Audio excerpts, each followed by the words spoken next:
Kita pasti semua sepakat ada perbedaan yang signifikan antara kata diberkati untuk memberkati dan kata memberkati untuk diberkati. Nah, kata yang pertama, diberkati untuk memberkati, adalah berbuat sesuatu sebab mengerti kenapa Allah dan Tuhan kita memberikan satu berkat kepada setiap kita untuk juga dipakai menjadi saluran berkat terhadap orang lain yang membutuhkan. Dalam artian kata, Tuhan mau pakai kita menjadi saluran berkat buat orang lain. Tapi akan berbeda jauh, saudaraku yang kekasih, kalau berbicara tentang memberkati untuk diberkati. Nah, tendensi daripada narasi itu, saudara, berbuat sesuatu karena motivasi yang salah. Ingat, saudaraku yang kasih, berbuat sesuatu yang motivasinya salah, pasti Tuhan tidak berkenan dan Tuhan tidak senang. Karena apa, saudara?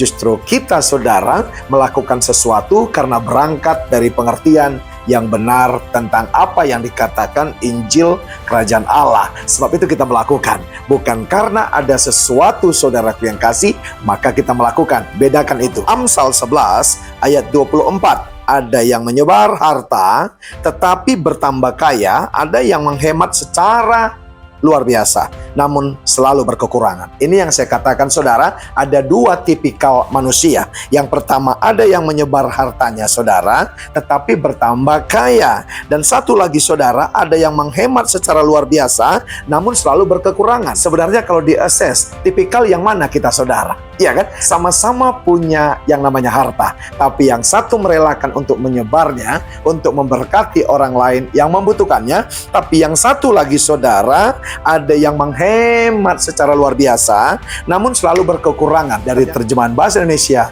masa kini juga berkata, ada orang yang suka memberi, tapi bertambah kaya.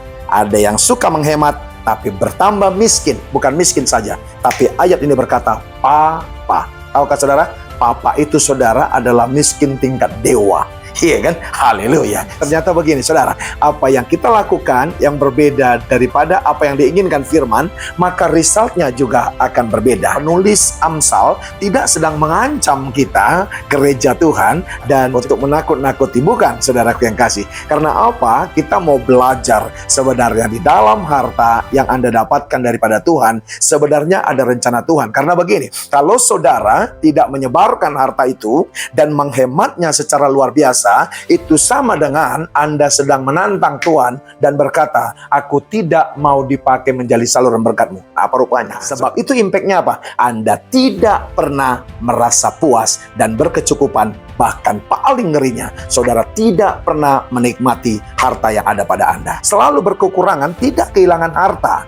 Tapi apa? Rasa puas tidak pernah dimilikinya. Tapi orang yang menyebar harta selalu bertambah kaya. Mungkin bukan uangnya, saudara, juga yang bertambah-tambah signifikan. Tapi apa? Hatinya semakin kaya oleh compassion, belas kasihan. Setiap lihat orang butuh, dia punya yang namanya masgul.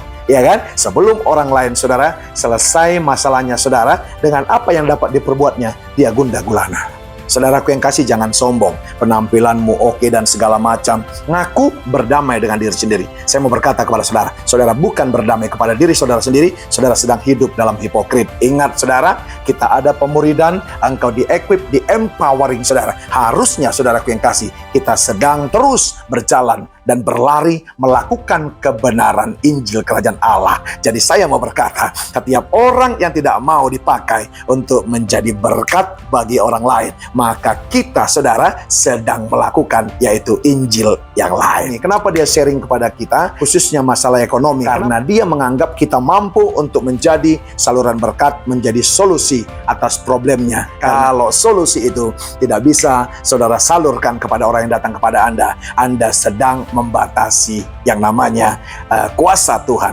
untuk memakai saudara menjadi saluran berkat. Saya, saudara, lagi ada di Medan, silaturahmi kepada keluarga. Beberapa anaknya, saudara, kita sekolahkan, kita kuliahkan. Saudara, bukan berbangga semua karena Tuhan, tapi ketika bertemu puas sekali saudara. Padahal kami, cek saudaraku yang kasih, bukan punya harta yang berlebihan. Tapi ingat saudaraku yang kasih, kami terus diperkaya Tuhan dengan hati hamba. Dan kami saudaraku yang kekasih, tidak pernah merasa seperti Alkitab ini katakan saudaraku yang kasih, selalu berkekurangan. No, ingat saudaraku yang kasih, mana hartamu berada, di situ hatimu berada. Jadi orang adalah hipokrit. Waktu dia punya harta, dia berkata, keluarga Anu adalah keluarga dekat saya. Tapi kamu tidak pernah menyebar harta di sana. Karena apa saudara? Sebenarnya kamu tidak punya hati di sana. Karena apa?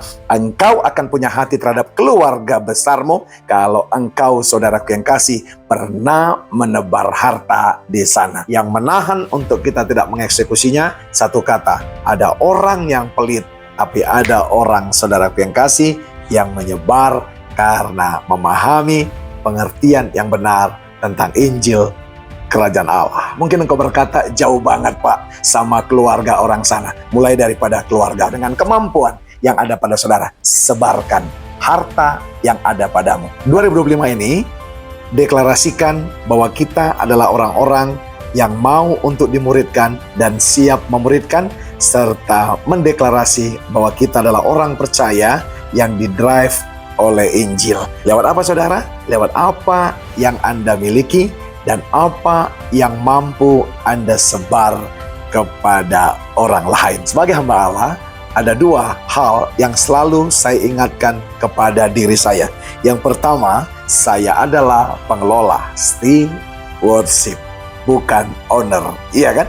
Penata layan bahasa aslinya saudara. Epitropos, oikonomos, aser al-bait.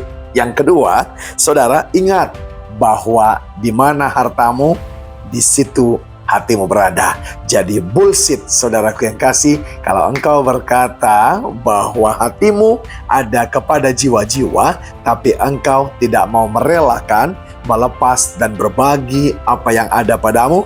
Dalam perikop kita ini khususnya harta yang engkau pegang, maka saya pastikan tidak ada seorang pun yang cinta kepada jiwa-jiwa kalau tidak punya hasrat untuk membagi, menyebar hartanya kepada orang lain. Sebab itu ada di antara kita, engkau tidak pernah puas dengan harta yang ada padamu. Karena apa? Kamu semakin terus kekurangan. Sementara yang lain hatinya, hasratnya semakin diperkaya untuk menjadi saluran berkat bagi orang lain. Dari Medan, Sumatera Utara, Immanuel.